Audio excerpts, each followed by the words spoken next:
Bismillahirrahmanirrahim. Wa iza kana as-sinfu tsani la ya'nina katsiran. Dan jika golongan kedua itu tidak sangat berarti bagi kita, tidak sangat penting bagi kita, fi hadzal madkhali, di dalam kitab pengantar ini, wa yakfina, dan jika cukup, minhu, daripada kitab pengantar ini, an na'lama, untuk kita mengetahui, anna maqasid syari'i, bahwa maqasid syari', atau kita bisa baca juga anna maqasid syari'i kalau menjadi i'rab hikayah. Dan jika cukup bagi kita daripada kitab pengantar ini untuk kita mengetahui bahwa maksud-maksud pembuat syariat, yaitu Allah Subhanahu wa taala, la yumkinu, itu tidak mungkin, an tuhaqqaqa, untuk terwujud, illa, kecuali, abra maqasidil mukallafi, melalui maksud-maksud orang yang dibebani syariat, wa bisyartin, dan dengan syarat, antakuna saniyatu, yang kedua itu, muwafaqatan lil ula, sesuai dengan yang pertama. Disyaratkan maqasidul mukallaf, maksud-maksud makhluk yang dibebani syariat itu sesuai dengan maksud-maksud pembuat syariat, yaitu Allah Subhanahu wa taala. Fal naqif qalilan, maka hendaknya kita berhenti sejenak. Ma'asin fil awali, dengan golongan yang pertama.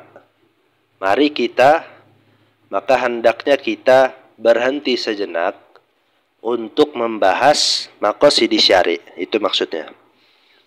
Maqasid syari'i.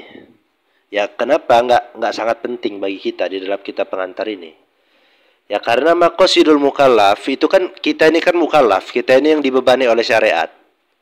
Nah, maqasidul mukallaf itu tinggal menyesuaikan dengan maqasidus syari', dengan maksud-maksud Allah Subhanahu wa taala, sang pembuat syariat. Maka tidak sangat penting, tidak begitu penting untuk kita pengantar ini. Ya, karena kita sendiri mukallaf, dan kita ini otomatis punya tujuan. Nah, tujuan kita ini tinggal disesuaikan dengan tujuannya Allah Subhanahu wa taala. Maqasidus syari'i, maksud-maksud sang pembuat hukum, yaitu Allah Subhanahu wa taala.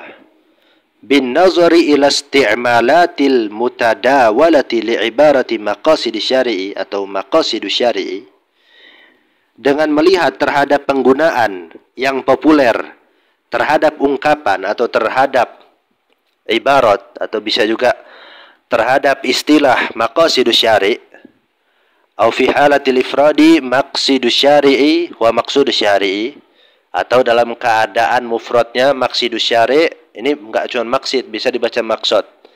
Maqsidus syari' atau maqsadus syari'i wa maqsudus syari'i.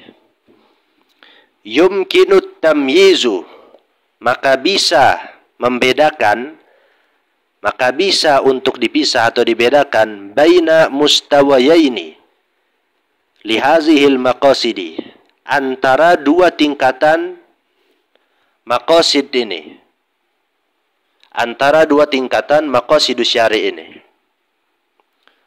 Jadi kan ada maqasidus syari', ada maqasidul mukallaf. Nah, maqasidus syari' ini ada dua. Di sini disebutkan maqasidul khitabi wa maqasidul ahkami. Maqasidul khitab dan maqasidul ahkam. Jadi maqasidus syari' itu terbagi menjadi dua, maqasidul khitab dan maqasidul ahkam. Maqasidul khitabi, yang pertama, yang alif itu A itu.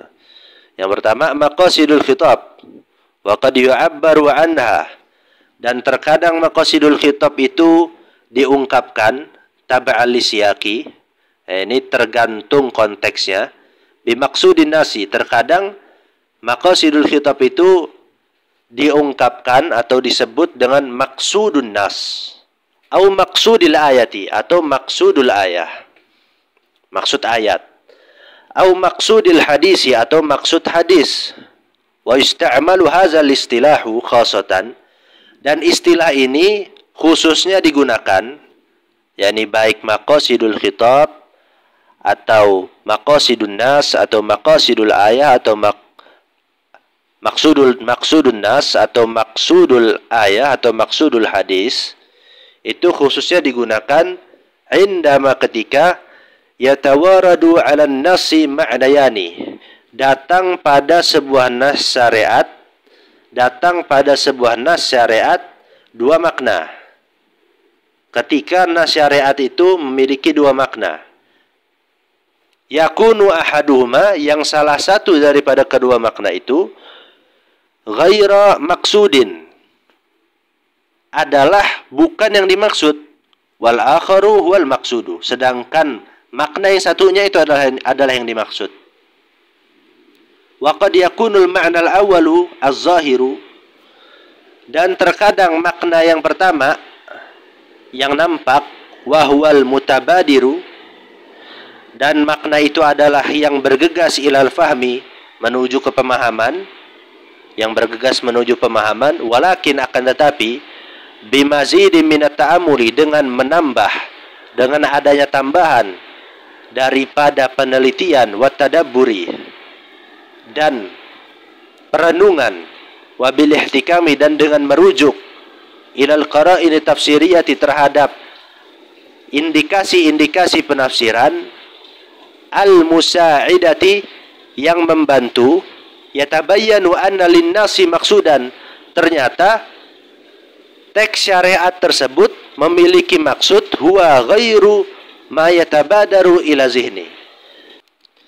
Adapun maksud tersebut itu bukanlah sesuatu yang bergegas menuju kepada pikiran, min zahiril alfazi, yang berasal daripada zahirnya lafaz-lafaz, daripada tekstualnya lafaz-lafaz.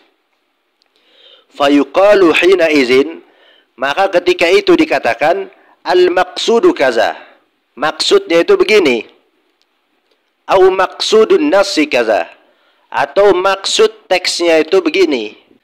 Wa bina'an ala hadza at-taqsid lil khitab syar'i, dan berdasarkan pembagian khitab syar'i ini, kan khitab syar'i itu sama aja kayak maqasidus syari'. Itu kan terbagi menjadi dua. Tadi sudah kita sebutkan. Terbagi menjadi maqasidul khitab dan maqasidul ahkam. Nah, pembagian ini, berdasarkan pembagian ini, yatahaddadul hukmul maqsudu minhu, maka hukum yang dimaksud daripada pesan syariat tersebut, daripada khitab syar'i atau khitab syari', itu akan menjadi tertentu. Wa tatajalla majalatuhu tatbiqiyatu, dan ruang lingkup penerapan khitab syar'i tersebut akan menjadi jelas. Kama yusa'idu zalika, sebagaimana hal tersebut itu menolong. Hal tersebut ini maksudnya pembagian khitab syar'i tadi, at-taqsid lil khitab syar'i. Pembagian khitab syar'i menjadi maqasidul khitab dan maqasidul ahkam.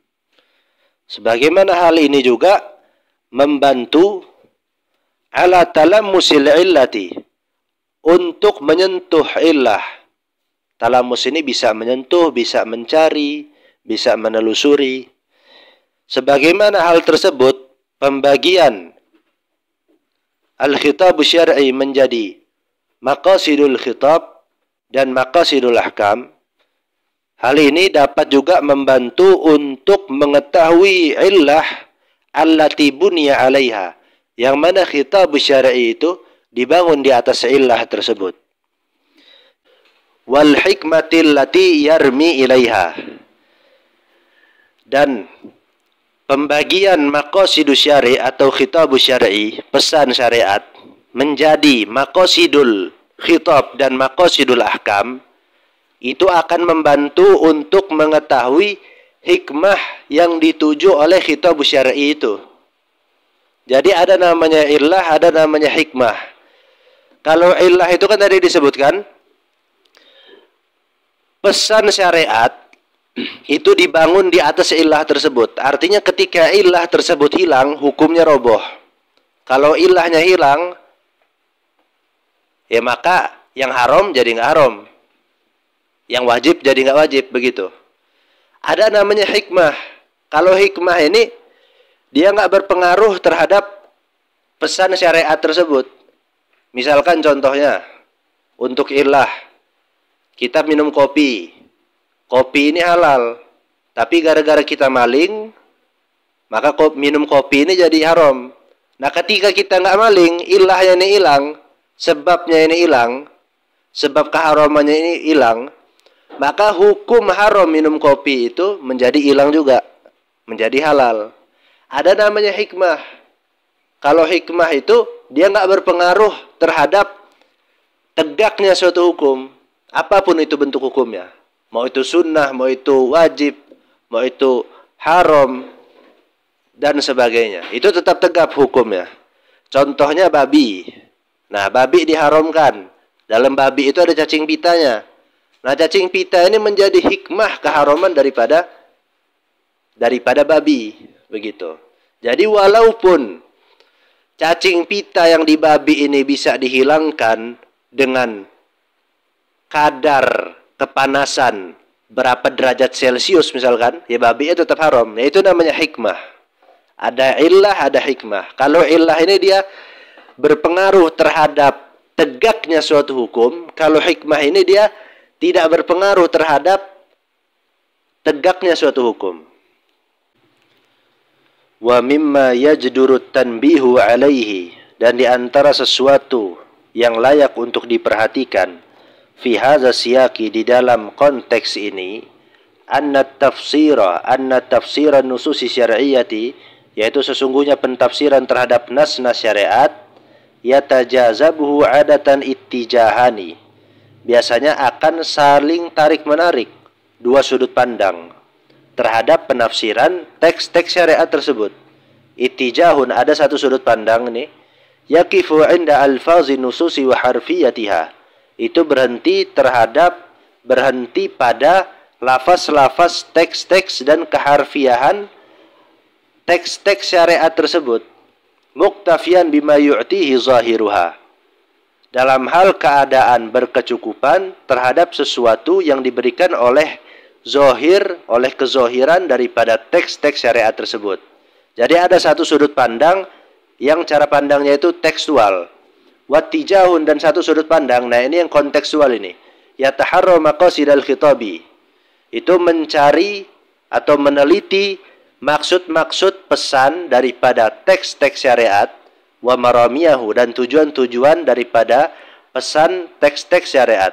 Wa yastanidu hadzal ittijahu, dan sudut pandang ini itu bersandar ila taslimil ami, kepada kepercayaan yang mencakup bikauni syariati, bahwa keadaan syariat itu, bahwa syariat itu zata maqasidah, itu memiliki maksud-maksud, wa hikamin mar'iyatin, dan hikmah-hikmah yang perlu diperhatikan, memiliki maksud-maksud yang perlu diperhatikan dan hikmah-hikmah yang perlu diperhatikan fi ammati ahkamiha, pada seluruh hukum-hukumnya. Wa huwa, dan maksud-maksud tersebut dan hikmah-hikmah tersebut yang keduanya ini perlu untuk diperhatikan, ma sayati bayanuhu ba'da qalilin, adalah sesuatu yang akan datang penjelasannya sebentar lagi. Fayamidu ashabu hadzal ittijahi,